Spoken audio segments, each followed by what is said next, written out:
પૈસા નહીં, રોટલી આપો.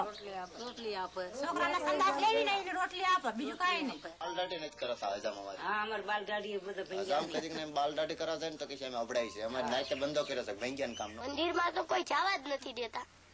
આ અમારે મોળાખત ની પૂજા કરવી હોય તો બહાર બેસીને કરવાની, અંદર નહીં જવાનું. રહીમ કે હમણાં સ્કૂલમાં ક્યાં તમે ભંગ્યા છે. બંધ નહીં થાય. આ કોઈ એવું કોઈ સાથીદાર છે જ નહીં કે આ બંધ કરો એમ. કે સાહેબ કેતા હતા કે આમ આગા બેસો તમે થી, આમ પાછળ હાવ બેસતા હતા. નકર પેલા હું ભણવા બેઠી ને ત્યારે હું આગળ જ પહેલો જ નંબર લેતી હતી. પણ આ તો 2-3 વર્ષ ગયા પછી પાછળ બેસાડવા માંડ્યા. કેમ કે છોકરા અભડાવવા માંડ્યા. છોકરા કે આ ભંગ્યા છે સાહેબ, અમને પાછળ બેસાડો. પહેલેથી જ કરતા હતા પણ અમે કઈ મનમાં લેતા નતા.